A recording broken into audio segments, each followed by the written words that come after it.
ओम नमो भगवते रुद्राय।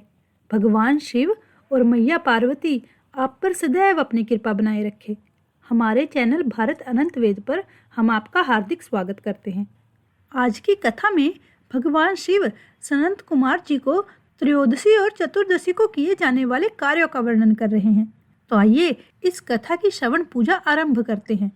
भगवान शिव कहते हैं कि हे सनंत कुमार, अब मैं आपके समक्ष त्रयोदशी तिथि का कृत्य कहता हूँ। इस दिन 16 उपचारों से कामदेव का पूजन करना चाहिए।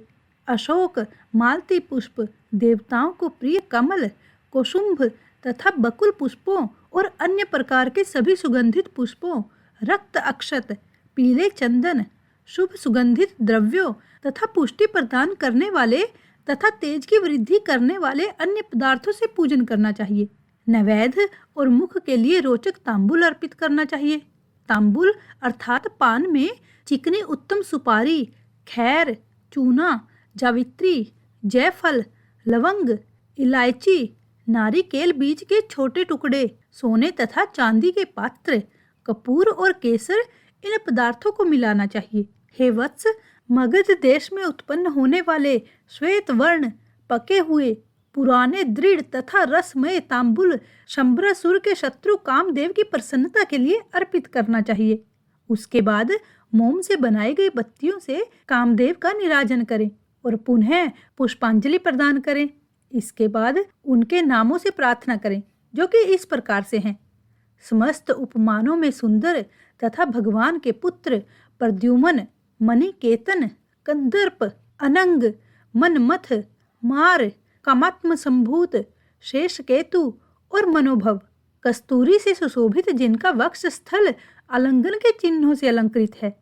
हे पुष्प धनवन, हे शंबरासुर के शत्रु, हे कुसुमेश, हे रतिपति, हे मकर ध्वज, हे पंचेश, हे मदन, हे समर, हे सुंदर, देवताओं की सिद्धि के लिए आप शिव के द्वारा दग्ध हो गए।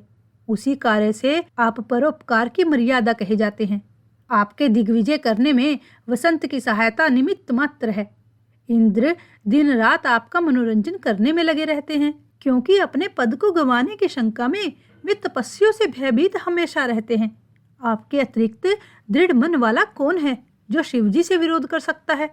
पर ब्रह्मानंद के समान आनंद देने वाला आपके अतिरिक्त दूसरा कौन है? तथा महामोह की सेनाओं में आपके समान तेजस्वी कौन है? अनिरुद्ध के स्वामी और मल्यगिरी पर उत्पन्न चंदन तथा अगरू से सुवासित विग्रह वाले जो देवेश कृष्ण पुत्र है, वे आप ही हैं।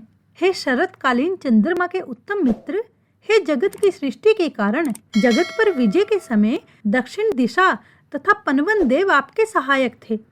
हे नाथ, आपका अस्त्र महान, निष्फल ना होने वाला, अत्यंत दूर तक जाने वाला, मर्म स्थल का छेदन करने वाला, करुणा शून्य तथा प्रतिकार रहित है। सुना गया है कि वह अत्यंत कोमल होते हुए भी महान शोभ करने वाला है और अपने तुल्य पदार्थ को भी दर्शन मात्र से ही शोभित कर देता है। जगत पर विजय करने में सहायक होने से प्रवृत्ति ही आपका मुख्य अलंकार है। हे विभो, आपने सभी श्रेष्ठ देवताओं को उपहास के योग्य बना दिया, क्योंकि ब्रह्मा जी अपनी पुत्री में कामासक्त हो गए, विष्णु जी वृंदा में अनुरक्त कहे गए हैं और शिव जी पर स्त्री के कारण अस्पृश्य हो गए। हे मानद, यह वर्णन मैंने मुख्य रूप से किया है, अधिक कहने से क्या लाभ है? इस लोक में अपने वश में रहने वाला ब्राह्मण विरले हैं। अतः हे भगवान, मेरे द्वारा की गई इस पूजा से आप प्रसन्न होइए।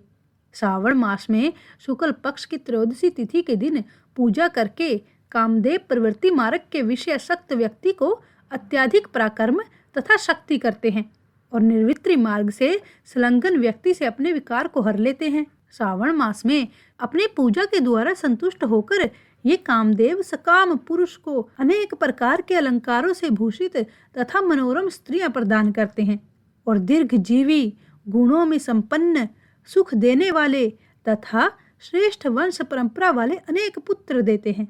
हे मानद, त्रयोदशी तिथि का जो शुभ कृत्य है उसे मैंने कह दिया। अब तुम मुझसे चतुर्दशी तिथि में जो करना चाहिए उसे भी सुनो।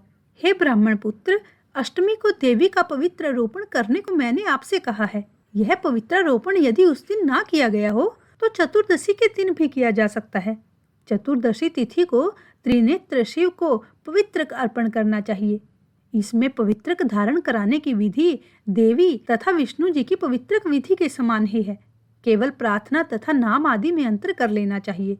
शैव, आगम तथा जाबाल आदि ग्रंथों में इसकी जो विधि है उसी को मैंने तुमसे कहा है। विकल्प से इसमें जो कुछ भी विशेष है अब मैं उसको तुम्हें बताता हूँ। तुम ध्यान पूर्वक सुनो। 11 अथवा 48 अथवा 50 तारों का समान ग्रंथि तथा समान अंतराल वाला पवित्रक बनाना चाहिए। पवित्रक 12 अंगुल प्रमाण के, 8 अंगुल प्रमाण के, 4 अंगुल प्रमाण के अथवा पूजित शिवलिंग के विस्तार के प्रभाव वाले बनाकर शिवजी की प्रसन्नता के लिए अर्पण कर देने चाहिए।